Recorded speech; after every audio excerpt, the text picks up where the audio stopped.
بسم الله الرحمن الرحيم الحمد لله رب العالمين اللهم صل وسلم وبارك على سيدنا محمد المبعوث رحمة للعالمين وآله وصحبه أجمعين وبعد.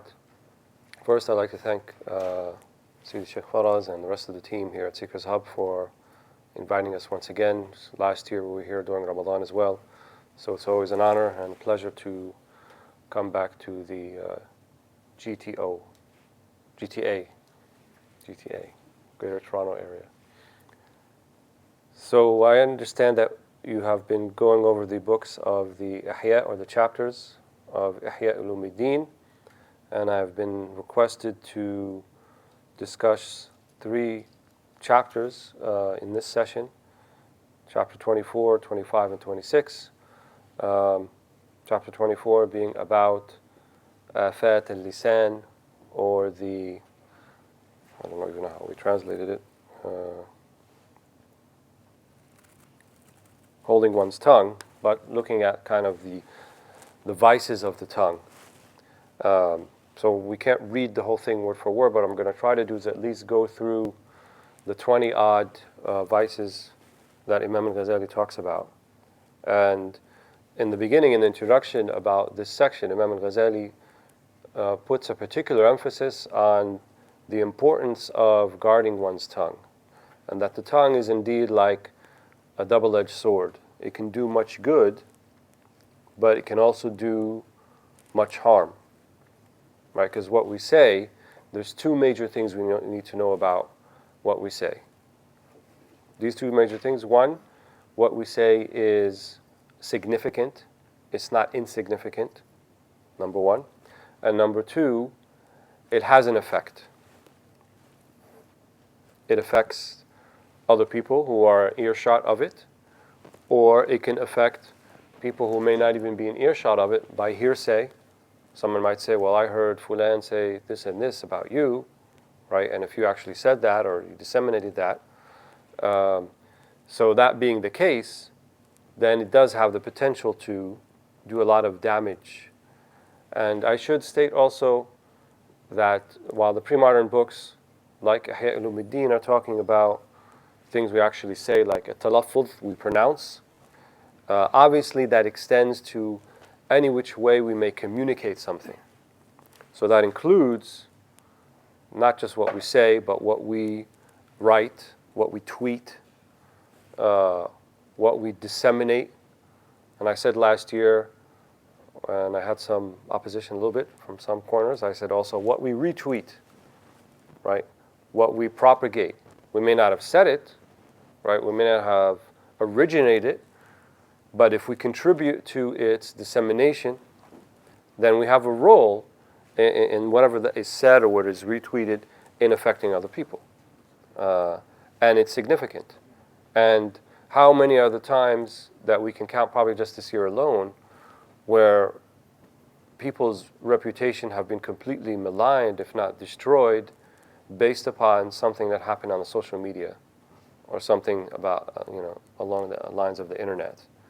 And I think this chapter is particularly important because, as some of our ulama have kind of stated, like Dr. Sherman Jackson and others, there's this type of call you out, gotcha culture that we have going on. And many people kind of are assuming that somehow that's supported by our Islamic principles, right? If someone makes a grievous error, then we need to name and shame, right? We need to kind of, if they're caught on camera doing something or saying something or maligning someone or even saying something that's racist or abusive to other people, and we catch them on camera, then there's this automatic assumption, name and shame. Let's make these people famous, let's put them out on the internet, let's get their photo everywhere so everybody knows who they are. And then, when I see stuff like that, and then my next question is, and then what? So what, we know who they are, now what? Is it, we're supposed to completely erase them kind of from humanity because they said something under their breath, even if it was to one of our Muslim sisters that was offensive? Does that fit the offense? That they can be completely maligned and destroyed, right, and lose their job and publicly humiliated in that sense? So it's a very powerful tool, especially now when we have access to these tools that within, depending on how many followers someone may have or other people may have, within a matter of minutes, something can exponentially be spread to all parts of the globe. And that power, because it's powerful, that power wasn't there 10 years ago, let alone 20 and 30 and 40 and 50 years ago. So I think it behooves us to be even more careful and to take the words of our imams, of our ulama, like Imam Ghazali and others, who pondered these issues and studied the Quran and Sunnah very closely, and they arrived at sort of this articulation of the hikmah, right? The wisdom, and the Quran refers to the Sunnah in the Quran itself as hikmah, as wisdom. And so everything about our Sunnah is wise.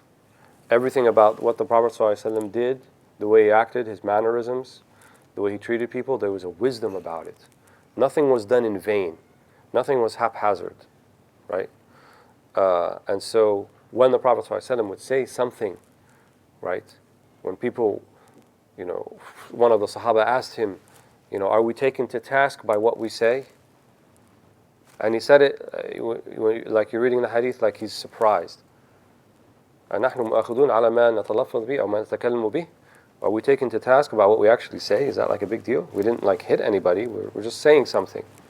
And then the Prophet ﷺ replies back very emphatically, and are people not dragged on their noses or on their faces, two different narrations, to hellfire as a result of what their tongues harvest? So in other words, it does have an effect, right? And the Prophet ﷺ, he talked about Laylatul Isra wal Mi'raj, the night of ascension, and he saw some of the types of punishments people will go through, right? And amongst them were the people who were al-namam, wal-lammam, wal-mukhtab, the ones who backbite, the ones who slander. They will have punishments that reflect what they did in the dunya. So think of the dunya, the life that we live now, it's kind of representative of something that is more figurative and metaphoric. When we get to the akhirah, those things that are metaphoric will now be literal. So the one who slanders literally will be carrying the weight of his tongue. It will become huge, and he'll have to carry it on his back like it's a satchel or a burdensome thing that he has to carry. Why? Because that's exactly what happened in the dunya, right? And even Surah Al-Hujurat gives us a very physical description of the person who backbites, right? Would you like to eat the dead flesh of your brother? And one of the hadith that there were two women who were fasting, and they started backbiting people, and they became very ill. And then they regurgitated, they threw up, and the hadith says that meat and bones and blood came out. That regurgitated. And the Prophet ﷺ, these two were backbiting. So as if it became literalized within them. Because that's how ugly, that's how qabih it is in the eyes of Allah subhanahu wa ta'ala. So Imam Ghazali here, he goes in kind of an order of least worst to the worst. So the one, the one that is it's bad but not really bad, and then the last thing he talks about is the one that's really bad. So he says that the first one, al-afah al-ula, al-kalam fima la ya'nik, is to speak about those things that do not concern you. Right? And we know the hadith, من حسن إسلام المرء تركه ما لا يعني. From the good Islam, the good deen of the person, the woman or the man, is to leave that which does not concern one. Right? And then the question will be, well, what is it that concerns me then? Well, the Sunnah makes tafsir of the Quran, and the Quran makes tafsir of the Sunnah. Right? So when the verse says, لا خير في نجواهم إلا من أمر بصدقة أو معروف أو إصلاح بين الناس. لا خير في نجواهم. There is no good in their najwa, in their private conversations, right, talking about the Quraysh, except for three things. أمر بمعروف, in other words, to enjoin to something that is good, to say, let's teach people, let's do something good, let's do something for humanity, let's do something for our brothers and sisters. Islahin bayn an-nas, to rectify between two people or two parties, right? That's good speech. Let's bring people together, right? So these are examples of things that would concern us. That means that pretty much everything else is going to fall at least in the category of not concerning us. How many points LeBron James scored during the series with the Golden State Warriors, and they lost 4-1, and what were the statistics and things like this, and who are the starting five for the Cavs versus the Warriors. Obviously there is the concept also of what we call istijmam, which is kind of tarwih, a kind of, you do need to go to less sort of serious times in order to have aid and help for your more serious times. We are human beings. We can't sort of be very on 24/7. We're not angels in that regard, right? Some of the Sahaba, they complained to the Prophet ﷺ, and they said, when we're with you, we find that we are on, right? I'm paraphrasing, obviously. But when we go back to our families and our homes and so forth, it's not the same thing, right? So is this a sign of nifaq? Is this hypocrisy? And even Umar ibn Khattab and Sayyidina Abu Bakr as-Siddiq were part of this conversation. And the Prophet ﷺ said, no. He said, if you were to do that, then the angels would have greeted you in the streets as you walk. وَلَكِنْ سَاعَةٍ فَسَاعَةٍ سَاعَةٍ وَسَاعَةٍ. But some time for this and some time for that. So there is a halal type of taking a break and istijmam and things like this. But the thing that we have to be careful about is that thing of itself doesn't lead us to falling into something that would be blameworthy, into something that would be either makruh, disliked, reprehensible, or haram. So people want to take a break and watch a little bit of the game and enjoy the athleticism of the athletes. I'm not going to say that's wrong. Athleticism and paying attention to one's physical prowess and things like this, that is part of the deen. We can't deny that. That's an important part of the deen. If you're not healthy physically, it's going to be very difficult for you to be healthy spiritually. They kind of go hand in hand. But at the same time, we should recognize that it's very easy to fall into kind of a cycle where these things dominate our thoughts and dominate our attention and dominate our time. So it's about indibat, right? It's about kind of trying to do it in a way so that we're not falling into a place where we lose sight of what's important. So fudul al-kalam, or leaving that which doesn't concern one, it's better to err on the side of caution, right? And just think about the things. The Sahaba used to count the number of words they would say in the day, right? And I'll bring up social media again, because social media gives you, it makes you feel like whatever you have to say is important. And then it also makes you feel like I need to have an opinion about this thing. Like if you see other people putting their opinions, well, I have more followers than them. I should have an opinion too, right? And I should be getting those likes and comments as well, because I have to say what I need to say and so forth. So we have to be very, very careful with that impulse, right? And recognize it as a nafsani impulse, right? It's an impulse of the nafs. It's an impulse of the ego. It's not something that the deen is going to exhort you to. The deen will tell you that in nasiha lin-nas, that you have good counsel for the people, no matter where it comes from. And it doesn't have to be you. And actually, preferably, it shouldn't be you. I prefer it not to be me. I prefer that it would be someone else, right, who can do a better job than I can do it, than the way that I can do it. So, avoiding the first one, avoiding that which does not concern one. Imam Ghazali, he's strict in that sense. He'll say like where you went on your trip and who you saw and what you did and how much you paid for the onions at the market are all things that are kind of in the category of not that important, right? Of speech that's not that important. And obviously he's addressing people who are not from the awam, but he's addressing people who have kind of made a commitment to living a more dedicated life to the prophetic principles and ideals.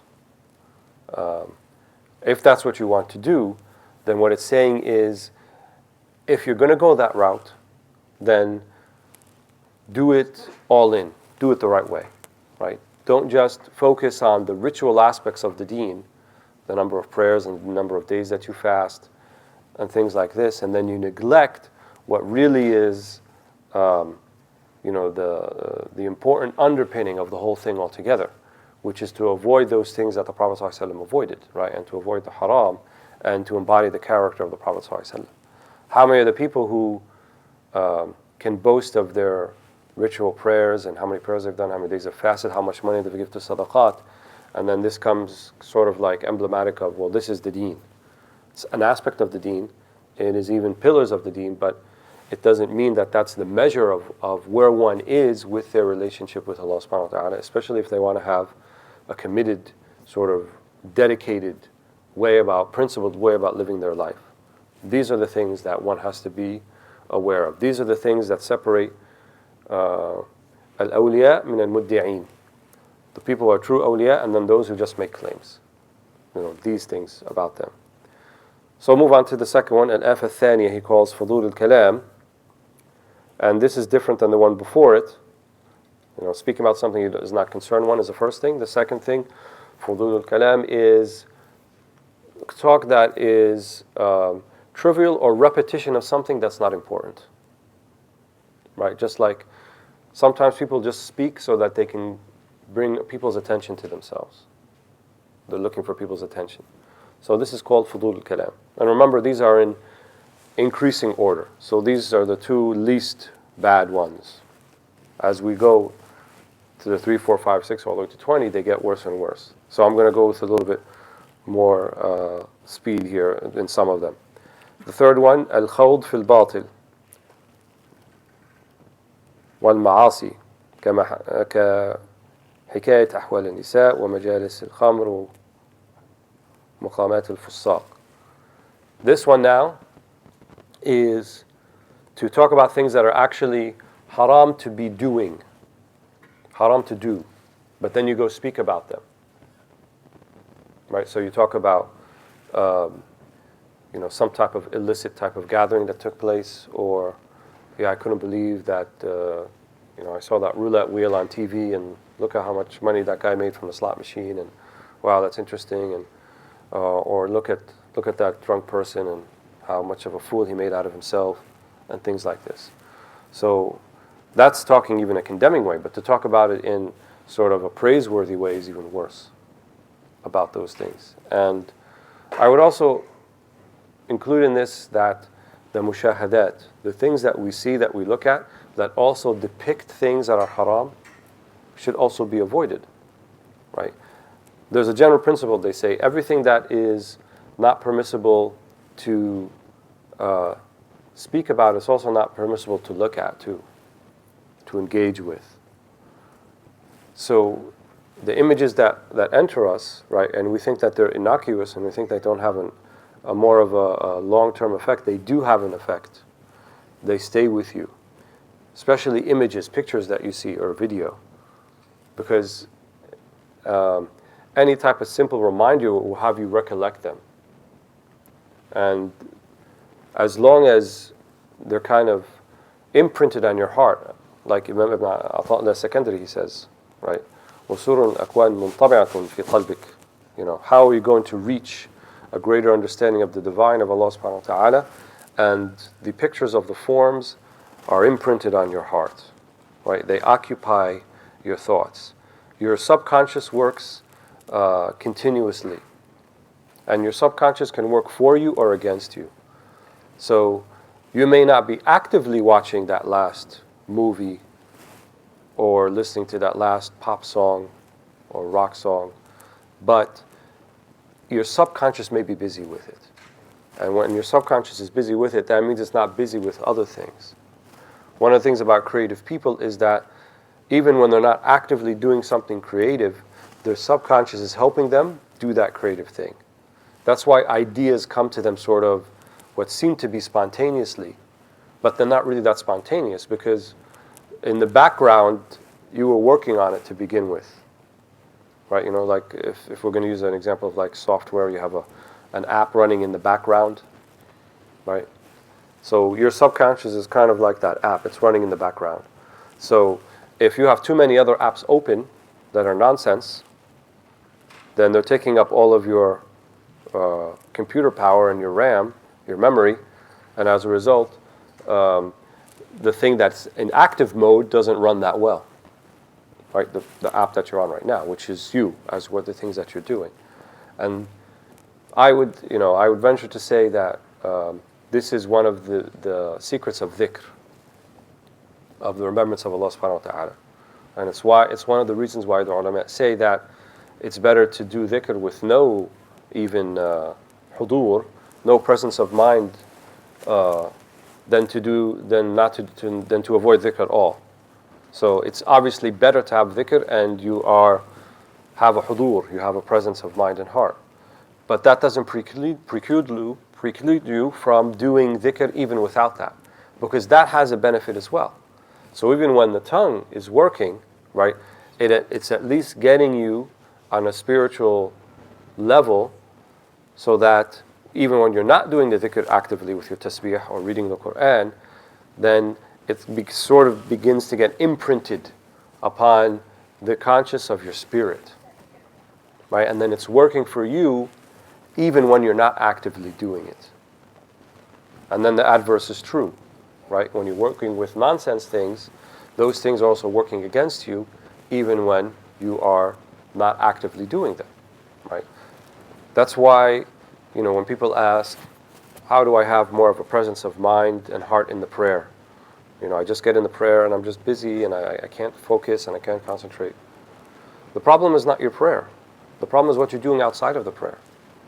When you begin to have hudur, presence outside of the prayer, then you have presence inside of the prayer, right? Because they feed off one another. If you're going into the prayer and you're busy with a million things that you're thinking about, right? That's why in the hadith al-Bukhari, the Prophet ﷺ mentioned that إِذَا قُدِّمَ العشاء والعشاء فقدموا أو فابدأوا بالعشاء. If the prayer time is upon us, either Maghrib or Isha, or probably most likely Maghrib in this hadith, and the food is ready at the same time, then begin with the food. Why begin with the food? Because that is what's keeping you busy, right? You'll be not focused in your prayer. So when you go into the prayer, you're not focused on the food. You've at least removed the busyness and the lack of focus, at least with the food, right?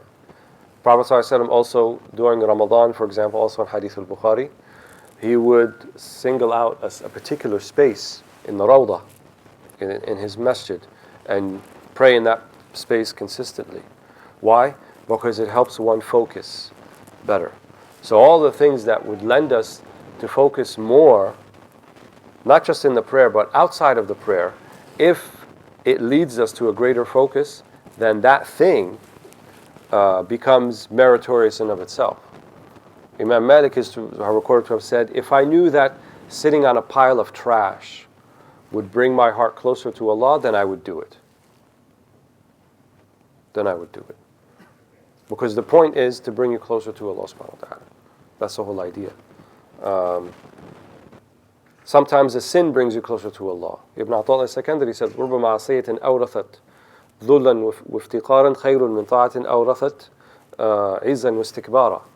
Perhaps a sin that breeds within you, that engenders within you humility and a sense of poverty towards Allah subhanahu wa ta'ala, a sense of utter need of Allah, is better than ta'ah, is better than obedient acts that breed within you arrogance and haughtiness. If it makes you arrogant and it makes you feel like you're better than everybody else, and that you feel that you have a degree over others, if that's what your ibadah is doing for you, It's having the opposite effect. The effect it should have is to make you more humble, right? To make you more agreeable with people, not more difficult with people, more agreeable, more humble, more easier to get along with, right? The Prophet ﷺ praised. He said, the closest people to me on the Day of Judgment will be those الَّذِينَ يَأْلِفُونَ وَيُؤْلَفُونَ وَيَطُّؤُونَ أَكْنَافًا.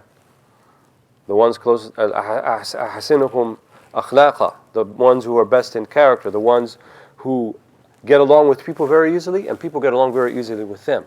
And they lower their wing for people. Metaphor, obviously. In other words, they're pliable people. They're not difficult people. They're easy people to get along with, right? كان دائم البشر صلى الله عليه وسلم. He always had a smiling face. He always greeted people with a smiling face. He had that quality about him. So we'll go on to the آفة الرابعة. المراء والمجادلة والجدال في ذكر محظورات سبق وجودها. So here it would be aimless disputation and arguing about things actually that may in of themselves be haram to argue about and discuss, right?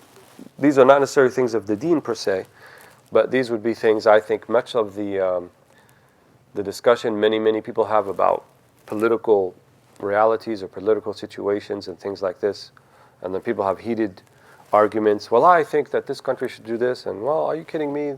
They're doing that. And, it's back and forth. And, Ya Latif, it happens in Ramadan so much, too, because our routines are upended a little bit, and we see each other more often, and so there's more of an opportunity for people to start talking about things like that. So you hear in the masjid, people are talking about what this country did and what that country did, and and so forth, and it gets heated and disputation. That has a damaging effect on the heart, right? You come away with conversations like that after you leave them, and you feel constricted, right?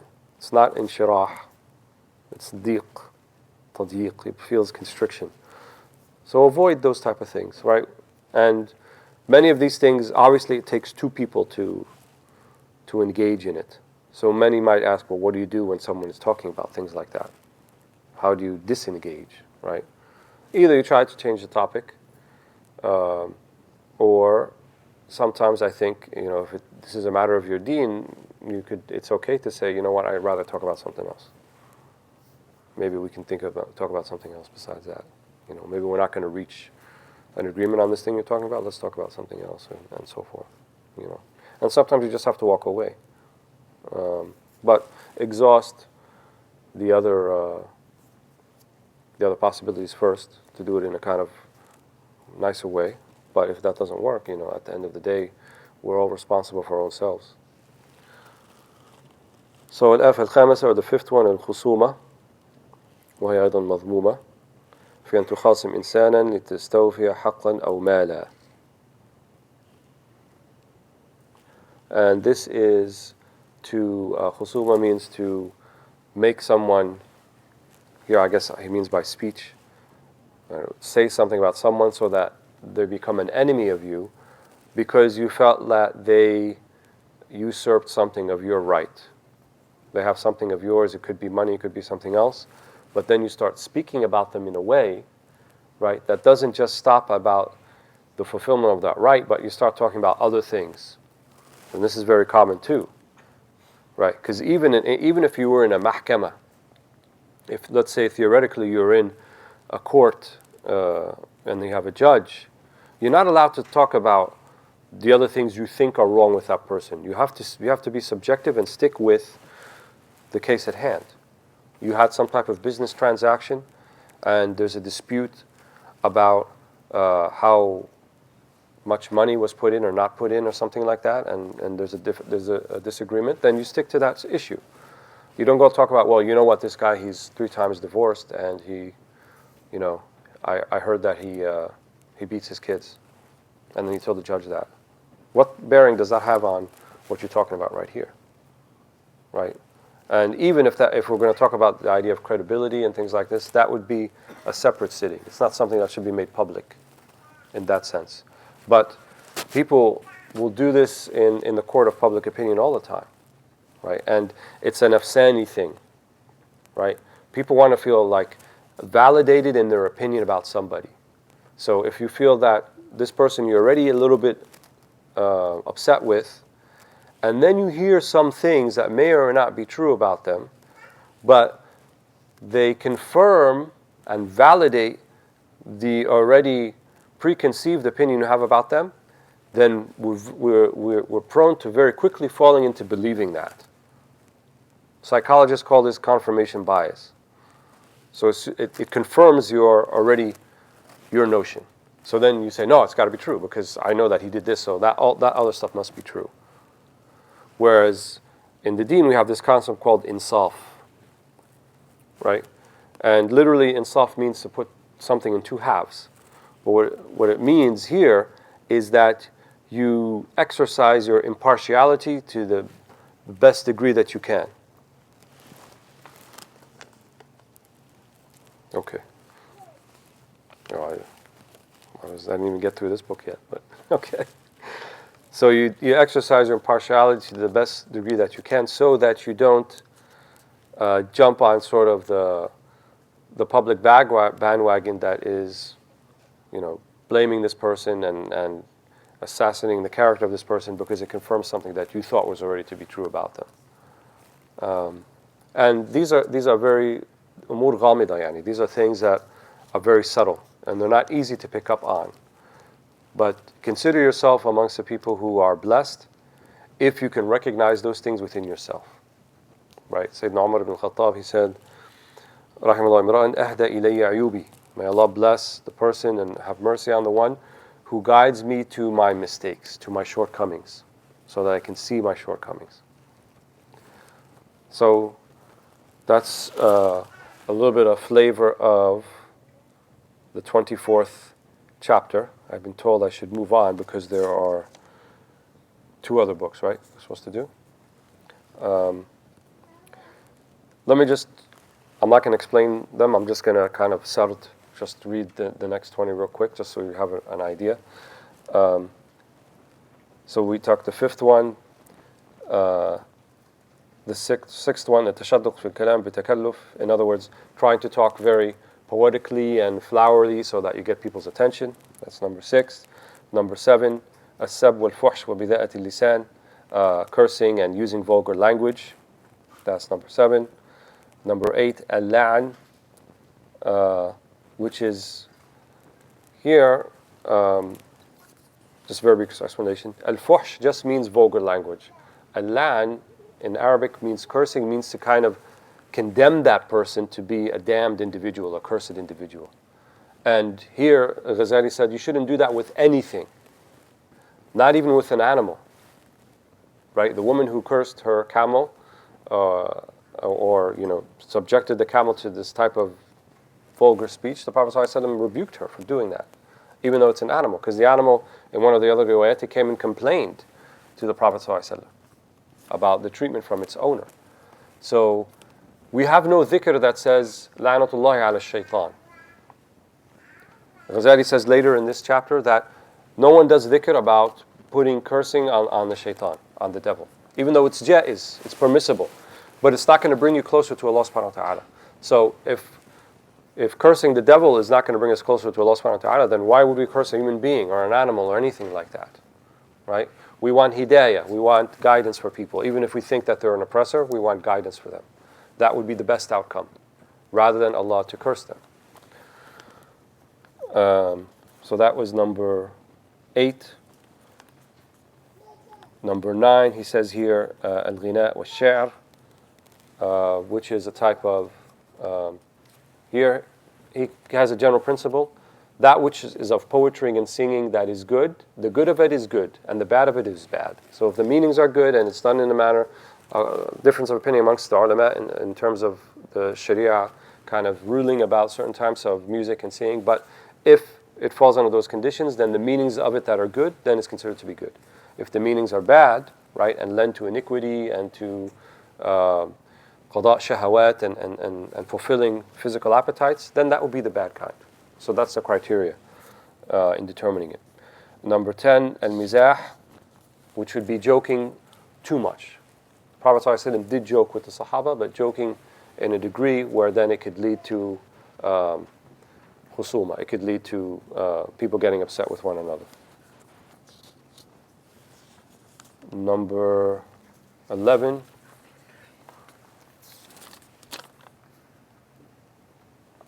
Oh. Ahmed is, okay.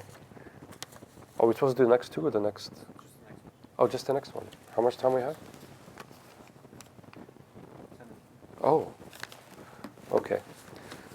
So maybe in another session when I come back here, we'll go through the rest of them, inshallah. So I'm going to move on to the next book, which is talking about the vice of hiqad and hasad and ghadab, which is the vice of enmity and rancor and anger. So in this chapter, Imam Ghazali talks a little bit about what is the basis for enmity and rancor, which is anger. That's what that brings about. And there's also a basis for anger to begin with. Why do people get angry? What drives them to become angry? It's a nafsani component, right? Imam Ghazali, he roughly divides the shahawat, or the desires of the human beings, into two major broad categories. So there are things that are called shahawat, or appetites, on the one side, and that could include physical appetites, even sexual appetites. And then on the other side is al-ghadab, which is anger. And both of them are linked to the very basic component of our humanity, which is survival. We need to survive. It's in our DNA, so to speak, that we have to make sure we live.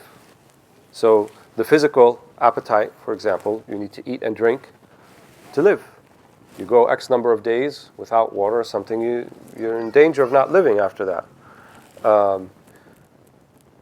Sexual appetites, if that's not exercised, then the species, the human species, is in danger of not continuing. That's why they're ingrained within us. Then what about anger? Well, anger is there because it deals with external threats to your survival. Right? There's a finite number of resources on the planet, and we may get the notion that if there's a finite number, then we somehow need to compete for them. Right? And even if you look at like transactional things between human beings, probably the most common transactional thing between human beings that happens every day, right, millions, maybe even billions of times, is buying and selling, people exchanging goods and services. And the fuqaha, they said that al-bi' mabni ala al-mushaha, that buying and selling is predicated on sort of, it's contentious by definition. Why is it contentious by definition? Because the person who is selling wants to get the most money for it, and the person who is buying wants to pay the least. So obviously, there's a conflict there right away. Because if the person who is selling had his way, he would sell it for as much as he could, right? Without consideration for the person who's buying. And if the person who's buying, if he get it for free, he'd take it for free. So there's a contentious aspect to it, right? Furthermore, if you extend that to all of our transactions, right, all of our interactions with one another, we can perceive someone else's attitude or interaction with us as being some type of threat, right? In other words, I need to survive. So not just your physical survival, but also your, let's say, meaningful survival, right? Like what? Your honor, your reputation. Because as human beings, it's not just about the physical aspect. We also put a lot of value in our reputations and what we call it honor, al-ird, right? And this is one of the 5 objectives of the higher objectives of the Sharia, or maqasid al-Sharia. They mentioned that to protect people's honor, to preserve people's honor is important, right? Because that really is part of what defines you, right? Or maybe the most important aspect that defines you beyond the physical aspect. You know, who are you as a person? Are you an honorable person or are you a dishonorable person? Your reputation. So if people perceive that there's a threat to that, that will also make them angry, right? But that anger could be justified and it can be unjustified.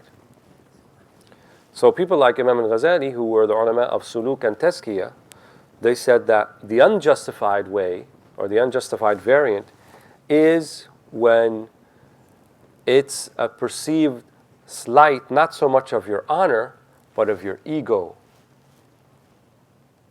So your ego was slighted, not your honor was slighted. What does the ego want? Well, the ego wants to feel important, the nafs that is, and it wants to feel it's entitled to certain things. It's deserving of certain things. So, if I feel someone is not recognizing that which is I am deserving of, it's going to make me angry, right? If you're driving along Tompkin Road over here and someone comes out of nowhere and cuts you off, it makes you angry. Why? That's my lane, right? That's my way that you cut off. You just took my right, right? That made me angry. And so if this is allowed to persist and fester, right, and you see it not just as a one-time threat to that, then it can develop into hiqd, enmity, right? And then even a different variety of that is hasad, right? And that's also very ego-driven, because hasad is basically you want something disagreeable and distasteful to happen to the person who's al-mahsud, the one who's the object of your hasad. If you only want what they have, that's called ghibta, right? That's called envy in a sense, but not the deplorable envy.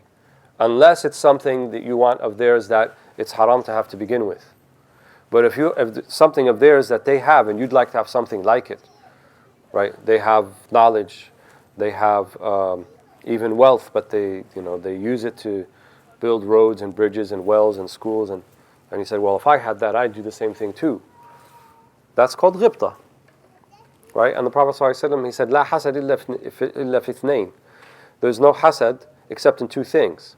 And he didn't mean the literal bad type of hasad, he means ghibta, as the ulama call it, the good type. And he said that's a person who has been given knowledge and he teaches, or a person who's been given wealth and he disseminates his wealth. You can have ghibta for that. But if you seek the status and prestige associated even with those two things, right, then that's blameworthy. If on top of that, you seek those things and you want it to go away from the person who is the object of your envy, then it becomes hasad, right? You want zawal in-ni'mah. You want to see that thing that other person has, you want it to go away from them, right?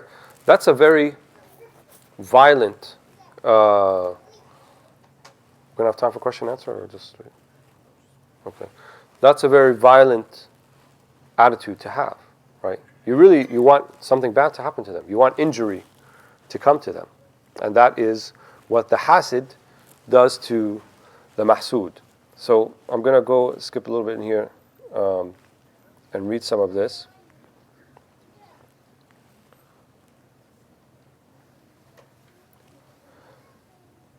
So the way to treat all of this to begin with, hasad, jealousy, and enmity, is look at the root of it. And as we said, the root of it is ghadab, anger. That means treat your anger. If you can treat the anger, then you can fix the other things that come as a result of it. So Imam Ghazali has a very famous thing he says throughout the Ihya when he talks about al-mu'alaja or ilaj. He literally uses the same word that you would use to treat like a physical malady, physical sickness. So this ilaj or mu'alaja, he said it's mamzuj bayn al-ilmi wal-amal. It's a combination. What is the treatment or what is the medicine? There's a knowledge component to it, and then there's a practical component to them. And if you do the knowledge and the practical component, then you can treat the malady of anger that underlies a lot of these vices, especially in our attitudes towards other people. So he says,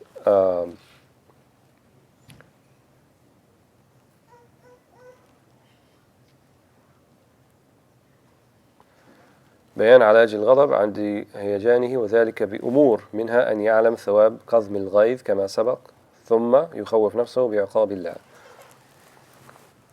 The first thing to know is that yes, anger is part of who we are and it comes about, but there is a great reward and it's extremely praiseworthy to have what's called كظم الغيظ, which is to suppress one's anger, right?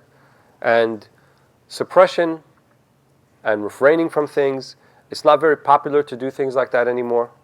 We live in a culture now, and we have to recognize this, that it's a culture that tells us that these feelings you have inside of you, your mule in Arabic, that which you lean towards, they define you. It's who you are. That's what the culture tells you. And that's not true. They do not define you, right? If we were to accept that, then we'd have to accept the idea that people can never change. And then we'd have to accept the idea that what's the point of having a deen, right, if I am defined by whatever feelings I have inside of me and there's nothing I can do about them and they are what they are? Then why have a deen? Why have principles? Why have values? If all that I am is just the sum of the feelings that I have inside of me or how I feel about things. But deen is suluk, right? The deen is behavior and its morals and its ethics and its principles. And it means that you subject yourself, right, to the criteria of these morals and these principles. And if you don't line up right, then what do? You change yourself. That's what deen is about. It's really about change. What do you think Ramadan is about? Why are we here? Why are we fasting and why are we getting hungry and thirsty and, fasting 18, 19 hours a day for 29 and 30 days straight and breaking up our sleep patterns and all of these things? What is it about? It's about breaking us down, right? It's about tajreed, emptying our cups so that then they can be ready to be filled with ma'ani, with beauty, with prophetic sunnah, with prophetic principles, so that we can change.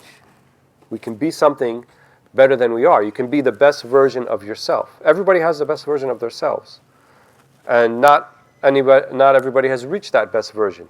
And it's our hope that we reach that best version of ourselves upon our last breath. This is what they call husn al-khitam. Husn al-khitam is to die in the best of states. What does that mean? To die and you are the best version of yourself that you were during your whole life. It's a journey, right? And the journey is about change. The journey is about not accepting just this is what I am and who I am, right? And not that these feelings define me. So when we say suppression, we say refraining, right? Hold back your anger. Yes, hold back your anger. Qadm al-ghayth, bite your tongue, right? As mothers used to say 20, 30, 40 years ago. Maybe not so much anymore. Now they send them to the quiet corner of the room or something, or what do they call it? Timeout. But no, people say, no, bite your tongue. Don't say that. Don't do this. So suppressing anger is part of it. And realizing there's a great reward in that, to do that. There's also a tawheed aspect of it, and this is the ilm part. Because part of what brings about anger is that you have an objection to what Allah has decreed in a particular thing. Really, that's at the bottom line, is that's what it is. You are objecting, okay, why does this person, have all this attention and everybody watch his YouTube videos and gets like 1,000 views in an hour and I get like 3? Well, I wish I had what he had, and he's not that smart anyway. He doesn't know that much anyway. It should be me and not him. At the heart of that, there's also an objection to what Allah has decreed for that person, what Allah has decreed for you person, right? This is takhda lil mashi'ah. This is what Allah has decreed. So why are you objecting to something Allah has willed for you and for that person? So there's an aspect where your tawheed, it has to be reoriented, right?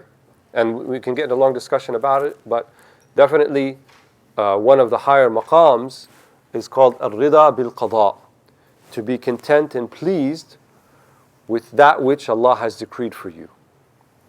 And if you allow yourself to become angry, especially when it's something about your own personal circumstances, then this will have a damaging effect, not just upon your behavior, but on your iman. So, there's much more to say, but I think we're going to stop here for now. Inshallah, as Maghrib is rapidly approaching. أسأل الله سبحانه وتعالى أن يوفقنا جميعا لطاعة رسول الله صلى الله عليه وسلم وأن يتقبل منا صيامنا وقيامنا وركوعنا وسجودنا وأن يبارك لنا في هذه الأيام والليالي المباركة العشر الأواخر من رمضان. اللهم تقبل منا إنك أنت السميع العليم وتب علينا أنت التواب الرحيم. وصلى الله على سيدنا محمد وصحبه أجمعين.